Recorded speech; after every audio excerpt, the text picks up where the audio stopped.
మనస్ఫూర్తిగా అభినందనలు, శుభాభినందనలు.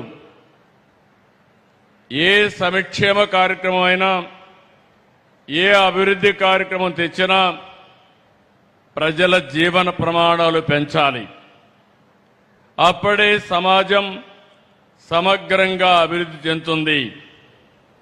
ఈరోజు క్రెడిట్ అవుట్ రీచ్ కార్యక్రమాన్ని నిర్వహిస్తున్నటువంటి డిపార్ట్మెంట్ ఆఫ్ ఫైనాన్షియల్ సర్వీసెస్ని ఎస్ఎల్బిసి అదే మరి వివిధ బ్యాంకులన్నీ కూడా ముందుకొచ్చారు. ఎండీలు ఉన్నారు. వారందరికీ జిల్లా యంత్రాంగానికి మనస్ఫూర్తిగా అభినందనలు. రైతులు, మహిళలు, యువ పారిశ్రామికవేత్తలు, విద్యార్థులు, కళాకారులు, వీధి వ్యాపారులు, స్వయం సహాయ సంఘాలు ఇలా అర్హులైన ప్రతి ఒక్కరికి రుణాలు అందించడమే ఈ కార్యక్రమం యొక్క ముఖ్యమైన ఉద్దేశం. ఒకప్పుడు బ్యాంకు రుణం పొందడం అంటే చాలా కష్టంగా ఉండేది. ఇప్పుడు పూర్తిగా మార్పు వచ్చింది. ప్రజల వద్దకే బ్యాంకులు వెళ్లి మరీ రుణాలు అందించడం, ఇలాంటి రుణమేళాల్ని నిర్వహించడం గర్వకారణం. ఈరోజు పల్నాడు జిల్లాలో 1,04,000 మందికి 3,312 కోట్ల రూపాయలు కేంద్ర మంత్రి నిర్మలా సీతారామన్ గారి సమక్షంలో ఈరోజు ఇస్తున్నామంటే చాలా ఆనందం కలుగుతా ఉంది. ఒక్కొక్క కుటుంబానికి 5 మందిని లెక్క పెట్టుకుంటే పల్నాడు జిల్లాలో 5 లక్షల మందికి సహాయం చేసే ఏకైక కార్యక్రమం ఈ రోజు బ్యాంకు రుణాలని మరొక్కసారి మీ అందరికీ విజ్ఞప్తి చేస్తున్నాను.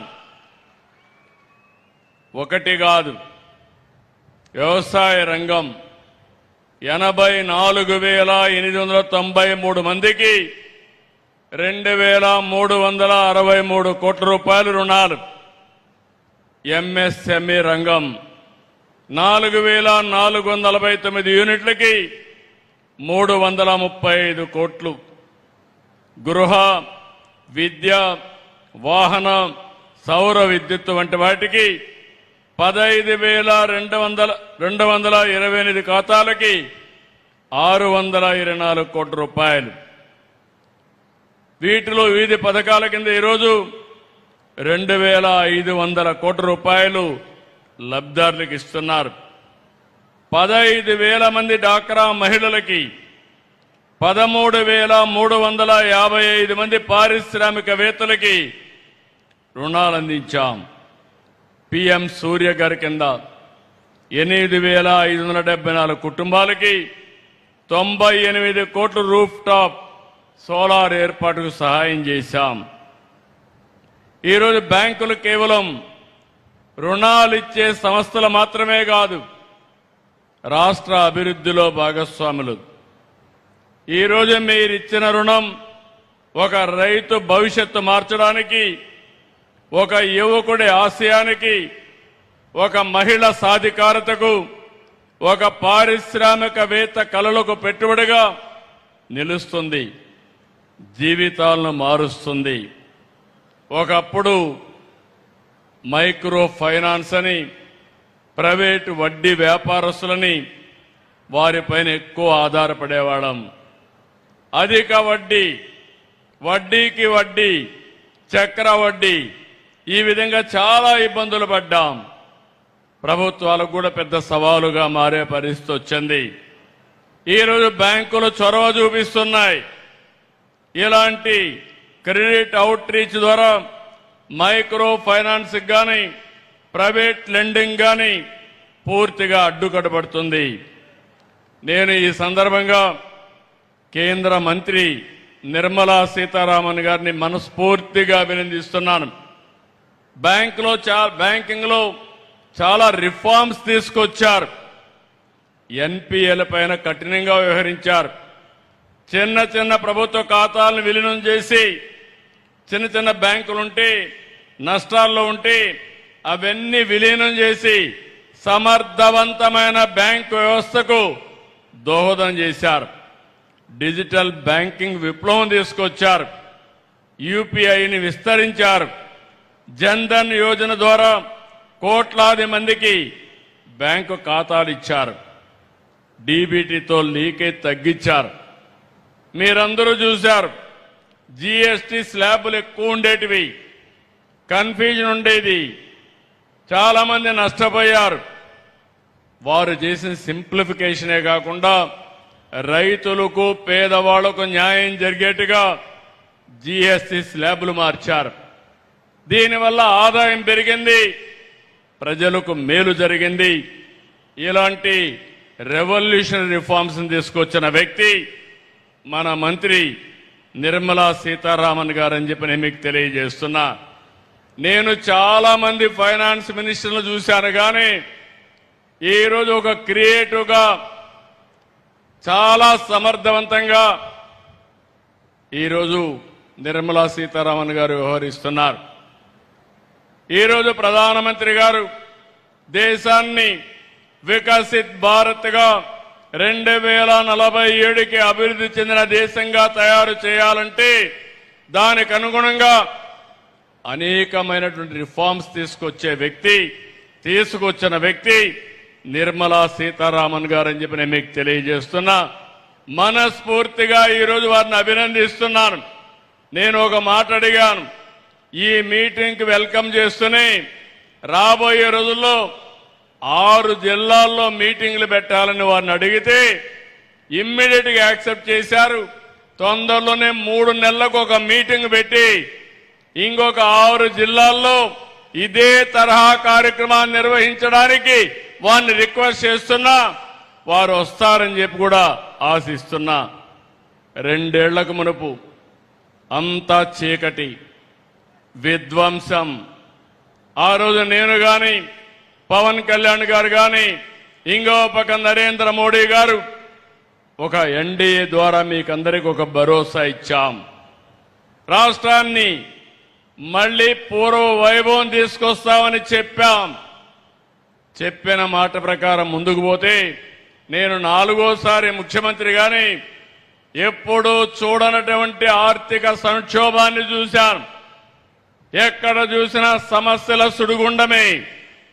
ఈరోజు ఈ రాష్ట్రం బయటపడ్డామంటే దానికి కారణం కేంద్ర ప్రభుత్వం, ప్రధానమంత్రి నరేంద్ర మోడీ గారు. దానికి పూర్తిగా సహకరించిన ఏకైక వ్యక్తి నిర్మలా సీతారామన్ గారని చెప్పి మనస్ఫూర్తిగా మీ అందరికీ తెలియజేస్తున్నా. ఈరోజు అమరావతికి 15,000 కోట్ల రూపాయలు ఇచ్చి నిలిచిపోయిన అమరావతికి జీవం పోశారు. ఈరోజు మళ్ళీ బ్యాంకింగ్ కూడా అందరికీ చెప్పి డబ్బులు ఇప్పించే పరిస్థితికి వచ్చారు. రెండో పక్కన పోలవరం 12,157 కోట్లు ఇచ్చారు. ఈరోజు వారికి హామీ ఇస్తున్నాను ఈ నర్సారావుపేట మీటింగ్ లో 2027 మార్చి లోపల పూర్తి చేసి మొదటి ఫేజ్ ని జాతికి అంకితం చేసే బాధ్యత ఈ ప్రభుత్వం తీసుకుంటాం. తెలుగు వారి ఆత్మగౌరవంగా భావించే విశాఖపట్నం స్టీల్ ప్లాంట్ కి 11,440 కోట్లు ఇచ్చారు. ఇప్పుడు ఆ స్టీల్ ప్లాంట్ ని రివైవ్ చేసే పరిస్థితికి వచ్చాం. కేంద్రంలో సెంట్రలీ స్పాన్సర్డ్ స్కీమ్స్ అన్ని కూడా డైవర్ట్ చేసి 90 స్కీమ్స్ ని రివైవ్ చేశాం. ఈరోజు జీరామ్జీ కింద 7,700 కోట్ల రూపాయలు వచ్చే పరిస్థితికి వచ్చింది. జల్ జీవన్ మిషన్ కింద 28,000 కోట్ల రూపాయలు తెచ్చుకోగలిగాం. రాయలసీమని హార్టికల్చర్ హబ్గా తయారు చేయడానికి 1,00,000 కోట్ల రూపాయలు పెట్టుబడులు పెడతాం. ఇందులో 40,000 కోట్ల రూపాయలు కేంద్ర సహకారంతో రుణం తెచ్చుకుంటున్నాం. కొంత గ్రాంట్ ఇచ్చారు. 60,000 కోట్ల రూపాయలు ప్రైవేటు పెట్టుబడులు వస్తాయి. ప్రపంచానికి ఒక గ్లోబల్ హబ్గా రాయలసీమ హార్టికల్చర్ లో తయారవుతుంది. ఇవన్నీ కూడా ఒక ఎత్తు అయితే వారి మైండ్ ఎప్పుడు కూడా క్రియేటివ్ గా పనిచేస్తుంది. చాలా సున్నితంగా ఆలోచిస్తారు, డీటెయిల్డ్గా ఆలోచిస్తారు. నేను పోయినప్పుడు ఒకటే చెప్పారు, మీరు హై ఇంట్రెస్ట్ రేట్లు ఉన్నాయి, ఇవి తగ్గించకపోతే చాలా ఇబ్బందులు వస్తాయని చెప్పి 12-13% రేట్ ఆఫ్ ఇంట్రెస్ట్ ఉంటే వారి సహకారంతో 8-9%కి తెచ్చాం. దీనివల్ల సంవత్సరానికి 1538 కోట్ల రూపాయలు ఆదా చేశాం. అది పూర్తిగా సాధ్యమైందంటే నిర్మలా సీతారామన్ గారు చూపించినటువంటి చొరవ, వారిని మనస్ఫూర్తిగా అభినందిస్తున్నాను. ఈ సందర్భంగా మనం ఒక విషయం గుర్తుపెట్టుకోవాలి. ప్రపంచం మొత్తం జియో పొలిటికల్ సిచ్యువేషన్, దీనివల్ల యుద్ధాలు జరుగుతున్నాయి. ఇంకో పక్క వాతావరణ పరిస్థితులు తారుమారైపోయినాయి. వర్షాలు పడడం లేదు, పడిన వర్షాలు కూడా పడితే కుంభవృష్టి లేకపోతే అనావృష్టితో బాధపడుతున్నాం.